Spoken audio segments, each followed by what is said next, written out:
नमस्ते दोस्तों, मैं हूं प्रदीप कुमार। आप देख रहे हैं डिजिटल मार्केट। वीडियो शुरू करने से पहले बता दूं, ये वीडियो एक एजुकेशनल पर्पज के लिए है। अगर आप स्टॉक मार्केट में कोई भी फाइनेंशियल इन्वेस्टमेंट करते हो तो अपने फाइनेंशियल एडवाइजर से सलाह जरूर लें या फिर अपनी सोच समझ के साथ ही स्टॉक मार्केट में इन्वेस्टमेंट करें। अगर आपको स्टॉक मार्केट में कोई भी फाइनेंशियल लॉस होता है तो उसके लिए ये वीडियो रिस्पॉन्सिबल नहीं रहेगी। तो चलो दोस्तों, वीडियो शुरू करते हैं। देखो, आज हम बात करने वाले हैं जी मीडिया कॉर्पोरेशन लिमिटेड स्टॉक के बारे में। देखो, अगर स्टॉक के करंट शेयर प्राइस की बात करें तो यहाँ पे जो करंट शेयर प्राइस है वो 18 रुपए 87 पैसे के आसपास है। साथ में 3 रुपए 14 पैसे का यहाँ पे एक पॉजिटिव मोमेंटम के साथ अपर सर्किट आज जी मीडिया स्टॉक के अंदर लग गया। ठीक है, आज इस वीडियो में हम काफी डीपली एनालिसिस करने वाले हैं स्टॉक का जो फ्यूचर है वो कैसा रहने वाला है, साथ में स्कोप कैसा रहने वाला है। साथ में हम बात करेंगे कि भाई अगर 1 वीक में, 15 दिन में, या फिर 1 मंथ में, 3 मंथ में, 6 मंथ में, या 1 ईयर में कितने कितने टाइम पे अगर हम कितना कितना इन्वेस्टमेंट करें तो हमें कितना कितना वहां पे रिटर्न देखने को मिलेगा। साथ में हम बात करेंगे कि भाई यहाँ पे जो शेयरिंग पैटर्न्स है, जो होल्डिंग पैटर्न्स है वो किस तरह का है, तो उसके बारे में भी डीपली एनालिसिस करेंगे। साथ में यहाँ पे इक्विटीज के ऊपर कितना रिटर्न है या कितनी एवरेज है, सभी डीपली एनालिसिस के बारे में इस वीडियो में हम चर्चा करने वाले हैं। तो अगर इस स्टॉक के बारे में देखा जाए तो यहाँ पे 18 रुपए 87 पैसे के पॉजिटिव मोमेंटम के साथ आज इसमें अपर सर्किट है। साथ में जो स्टॉक का टारगेट होने वाला है वो टारगेट यहाँ पे 27 से लेके 29 प्लस के आसपास होने वाला है। 27 पे आप यहाँ पे स्टॉप लॉस ले सकते हो। अगर स्टॉक के लास्ट ईयर की परफॉर्मेंस की मैं बात करूं तो ये स्टॉक 10 रुपए से चल के 18 रुपए 87 पैसे तक गया था। अच्छी खासी, मतलब 8 रुपए के आसपास यहाँ पे एक अच्छा खासा रिटर्न यहाँ पे देखने को मिला। और अगर एक नजर हम इसके क्वार्टरली रिजल्ट पे डालते हैं तो देखते हैं कि क्या निकल के आता है। अगर हम इसका क्वार्टरली रिजल्ट देखते हैं तो यहाँ पे जून 2024 में जो इसका रिवेन्यू था 175 करोड़ के आसपास था। 25% की यहाँ पे ग्रोथ देखने को मिली पिछले ईयर के कंपैरिजन में। और अगर नेट इनकम की बात करें तो यहाँ पे लास्ट ईयर के कंपैरिजन में 58% से ज्यादा की ग्रोथ हमें देखने को मिलती है। और अगर हम बात करें इसके डिल्यूटेड ईपीएस की तो यहाँ पे 57% से ज्यादा का हमें डिल्यूटेड ईपीएस में अच्छी खासी परफॉर्मेंस देखने को मिलती है। और अगर इसके नेट प्रॉफिट मार्जिन की बात करें तो ईयर टू ईयर इसमें 67% से ज्यादा की ग्रोथ हमें देखने को मिलती है। अब बात करने वाले हैं इसकी डीप एनालिसिस के बारे में। तो देखो, अगर इसकी मार्केट कैपिटल की बात करें स्टॉक की तो 918 करोड़ के आसपास इस स्टॉक की मार्केट कैपिटल है, जो कि काफी अच्छा और पॉजिटिव सिंबल इसमें देखने को मिल रहा है। साथ में अगर इस स्टॉक की हम आरओई की बात करें तो देखो यहाँ पे थोड़ा सा एक नेगेटिव पॉइंट हमें देखने को मिल रहा है। आरओई का मतलब होता है रिटर्न ऑन इक्विटी, कि भाई इक्विटी के ऊपर कितना रिटर्न ये स्टॉक दे रहा है। तो अगर लास्ट ईयर की परफॉर्मेंस की बात करें तो यहाँ पे कोई खास मेजर पॉइंट, हमें पॉजिटिव पॉइंट देखने को नहीं मिल रहा। इक्विटी के ऊपर कोई खास रिटर्न देखने को नहीं मिल रहा। ऐसी ही कंडीशंस यहाँ पे आरओसीई की है। ठीक है, साथ में अगर बात करें इसकी बुक वैल्यू की तो स्टॉक का जो प्राइस है, देखो स्टॉक का जो प्राइस है वो 18 रुपए 87 पैसे के आसपास है, जबकि जो इसकी बुक वैल्यू है 3 रुपए 97 पैसे के आसपास है।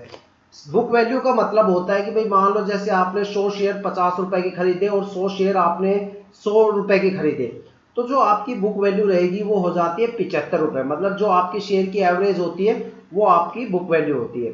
ठीक है, अब जो यहाँ पे शेयर चल रहे हैं 18 रुपए 87 पैसे के आसपास चल रहे हैं, लेकिन जो बुक वैल्यू है वो 3 रुपए 97 पैसे के आसपास है। इसका मतलब ये है कि भाई जो स्टॉक का सबसे ज्यादा अमाउंट इक्विटी, जो स्टॉक के इक्विटी का जो सबसे बड़ा अमाउंट है वो पहले ही किसी ने काफी सस्ते रेट में, मतलब यहाँ पे उठा लिया। ठीक है, तो जाहिर सी बात है भाई अगर किसी भी स्टॉक के अंदर अगर कोई ज्यादा बल्क के अंदर इक्विटी का ऑर्डर पहले ही उठा लिया गया हो तभी इतनी कम हमें बुक वैल्यू देखने को मिलती है। और इतना ज्यादा अमाउंट उठाने की कैपेबिलिटी या तो प्रमोटर्स में ही मिलेगी या फिर पब्लिक के पास ही मिलेगी। तो पब्लिक तो देखो स्टार्टिंग में इतना उठाती नहीं, सबसे ज्यादा पहला सस्ते रेट के अंदर प्रमोटर्स ही उठाते हैं। तो जाहिर सी बात है कि भाई अगर इसकी बुक वैल्यू कम है तो यहाँ पे प्रमोटर्स आपको अच्छे खासे देखने को मिल सकते हैं। साथ में अगर बात करें इसकी फेस वैल्यू की तो फेस वैल्यू इसकी 1 रुपए के आसपास है। देखो ज्यादातर मोस्टली स्टॉक्स के अंदर 1 रुपए से लेकर 10 रुपए तक आपको फेस वैल्यू देखने को मिलती है। फेस वैल्यू का मतलब होता है भाई अगर किसी भी केस में कंपनी डीलिस्ट हो जाती है या कंपनी के अंदर कोई कंपनी के अंदर बिकवाली हो जाती है या कंपनी बर्बाद हो जाती है तो उस केस में आपको क्या मिलेगा। मान लो आपने शेयर खरीदे हैं 100 शेयर 18 रुपए के हिसाब से, और कंपनी आपने 10-15 दिन अपने पोर्टफोलियो पे ध्यान नहीं दिया और उस दौरान कंपनी बंद हो जाती है, डीलिस्ट हो जाती है, ठीक है, तो आपको क्या मिलेगा? 18 रुपए के हिसाब से कुछ नहीं मिलने वाला, आपको सिर्फ 1 रुपए पर शेयर के हिसाब से आपको फेस वैल्यू मिलने वाली है। अगर देखा जाए तो स्टॉक मार्केट में फेस वैल्यू का कोई वैल्यू ही नहीं होती, ठीक है, और फेस वैल्यू के बेस पे कोई स्टॉक मार्केट में ट्रेडिंग करता ही नहीं, क्योंकि जो ट्रेडिंग करेगा वो फेस वैल्यू कभी देखेगा ही नहीं। अगर मान लो कंपनी डीलिस्ट होती है तो जाहिर सी बात है भाई, एक दिन में तो होगी नहीं, उसकी मार्केट में न्यूज आएगी, नेगेटिव न्यूज आएगी और बंद वहां पे धड़ाधड़ लेवल पे सेलिंग आउट शुरू हो जाता है, सेल्स आउट शुरू हो जाता है, और वहां पे उस दौरान भाई हो सकता है आपने 18 रुपए का खरीदा तो आप 17 रुपए, 16 रुपए, 15 रुपए या 14 रुपए तक वहां से सोल्ड आउट करके निकल लोगे। 1 रुपए का वेट यहाँ पे कोई भी नहीं करने वाला फेस वैल्यू तक का, ठीक है, लेकिन डॉक्यूमेंटेशन के तौर पे यहाँ पे फेस वैल्यू 1 रुपए दे रखी है। अब बात करते हैं स्टॉक के जो शॉर्ट टर्म रिटर्न है और जो लॉन्ग टर्म रिटर्न है वो क्या क्या है, ठीक है। तो देखो, अगर शॉर्ट टर्म रिटर्न में अगर हम 1 वीक की होल्डिंग की बात करें कि अगर आप 1 वीक होल्ड करके इसको सोल्ड आउट करते हो तो यहाँ पे आपको 45% एवरेज, एक यहाँ पे एक एवरेज है कि भाई अगर 1 वीक कोई भी सोल्ड आउट करता है, 1 वीक की होल्डिंग करके कोई सोल्ड आउट करता है तो उसको 45% के आसपास यहाँ पे रिटर्न देखने को मिलता है। और अगर 1 मंथ की होल्डिंग करके आप बेचते हो तो यहाँ पे आपको 44% के आसपास रिटर्न देखने को मिलता है। 3 मंथ में आपको 29% के आसपास रिटर्न देखने को मिलता है। 6 मंथ में आपको 74% का रिटर्न देखने को मिल रहा है। 9 मंथ में आपको 22% का रिटर्न देखने को मिल रहा है, ठीक है। मतलब ये है कि आप इसे जितने ज्यादा टाइम होल्ड करते हो आपको उतना ही ज्यादा रिटर्न देखने को मिलता है। अब हम 6 मंथ का और 1 ईयर का यहाँ पे चार्ट देखते हैं। 6 मंथ में आपको 74% मिला और आपको 1 ईयर में मिलते हैं 59%। तो इसका मतलब है कि भाई जो 6 मंथ है, मतलब आप शॉर्ट टर्म रिटर्न यहाँ पे सबसे ज्यादा देखने को है in comparison of long term. Long term में रिटर्न अच्छा है, लेकिन यहाँ पे जो रिटर्न है वो लंबे टाइम के लिए, भाई कम से कम या तो आपको 3 साल के लिए करे या फिर 4 साल को, लेकिन अगर देखा जाए 3 और 4 साल के अंदर 3 साल तक यहाँ पे 46% का रिटर्न है और उतना ही रिटर्न आपको 1 मंथ में यहाँ पे मिल जाता है, या फिर आप 1 वीक की होल्डिंग करके सोल्ड आउट करते हो तो यहाँ पे अच्छा खासा रिटर्न आपको देखने को मिलता है। जब वो रिटर्न हमें यहाँ पे अच्छा मिल रहा है या 1 मंथ में हमें अच्छा मिल रहा है तो भाई कौन करेगा यहाँ पे 3 साल तक की होल्डिंग करके वेट, और कौन इसको 1 साल के लिए होल्ड करेगा? कोई भी नहीं करेगा, जबकि हमें वही रिटर्न यहाँ पे सबसे अच्छा खासा रिटर्न यहाँ पे देखने को मिल रहा है, ठीक है। अगर आप फिर भी लॉन्ग टर्म इसमें इन्वेस्टमेंट करना चाहते हो तो यहाँ पे आप शिप कर सकते हो, शिप पे थोड़ा थोड़ा अमाउंट डाल के एक मतलब लॉन्ग टर्म के लिए यहाँ पे आप इन्वेस्टमेंट कर सकते हो, और जब भी आपको एक अच्छा खासा रिटर्न बने, जैसे भाई यहाँ पे 4 साल में 249% का रिटर्न है, तो इस लेवल पे अगर कोई रिटर्न बन जाता है, इस लेवल पे आते आते अगर कोई रिटर्न बन जाता है तो आप शिप को यहाँ से सोल्ड आउट कर सकते हो, ठीक है। अब अगली बात करने वाले हैं यहाँ पे जो होल्डिंग पैटर्न है शेयर्स का, उसको लेके कि भाई शेयर्स के अंदर जो होल्डिंग पैटर्न है वो कैसा चल रहा है, ठीक है। तो अगर यहाँ पे प्रमोटर्स की बात की जाए तो जून 2023 के अंदर यहाँ पे प्रमोटर 4.34 के आसपास थे, मतलब यहाँ पे 4.5% के आसपास यहाँ पे पिछले साल प्रमोटर थे, जो इस साल घट के 0.42% रह गए।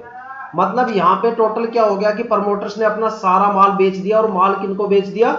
यहाँ पे पब्लिक इन्वेस्टर्स को, और ये सारे क्या हो गए, यहाँ से गायब हो गए, और माल कहाँ पे चला गया? सारा पब्लिक इन्वेस्टर के पास चला गया। पब्लिक इन्वेस्टर्स की जो होल्डिंग थी पिछले साल 87.36% थी, जो इस बार बढ़ के 91% के आसपास हो गई। अब बात करते हैं यहाँ पे DII और FII की होल्डिंग। लास्ट ईयर इसमें DII की होल्डिंग कुछ देखने को थी, लेकिन इस साल DII की कोई भी यहाँ पे होल्डिंग आपको देखने को नहीं मिल रही। साथ में अगर FII की होल्डिंग की बात करें तो लास्ट ईयर 8.26 के आसपास थी, यहाँ पे होल्डिंग थोड़ी सी कुछ परसेंट घट गई, ठीक है, लेकिन फिर भी यहाँ पे FII की होल्डिंग है। पब्लिक इन्वेस्टर्स यहाँ पे सबसे ज्यादा है, प्रमोटर्स यहाँ पे नेग्लिजिबल है, मतलब ना के बराबर है, ठीक है। तो बात आती है स्टॉक की टोटल एवरेज निकालने की, भाई क्या ये हमें बाय करना चाहिए या नहीं करना चाहिए। देखो, अगर आप शॉर्ट टर्म के अंदर इसे बाय करते हो, 1 मंथ या 3 मंथ के अंदर बाय करते हो, 1 वीक के लिए बाय करते हो तो सही है, 1 मंथ के लिए बाय कर सकते हो, सही है, 3 मंथ के लिए आप बाय करना चाहो तो कर सकते हो, लेकिन अगर आप लॉन्ग टर्म के लिए बाय करना चाहते हो तो बिल्कुल नहीं करना, क्योंकि यहाँ पे जो प्रमोटर्स हैं उनकी होल्डिंग सबसे ज्यादा है, और जो यहाँ पे जो पब्लिक इन्वेस्टर है इनकी होल्डिंग सबसे ज्यादा है। साथ में जो प्रमोटर है वो पूरी तरह से यहाँ पे गायब हो चुके हैं। तो जहां पे प्रमोटर्स गायब हो जाए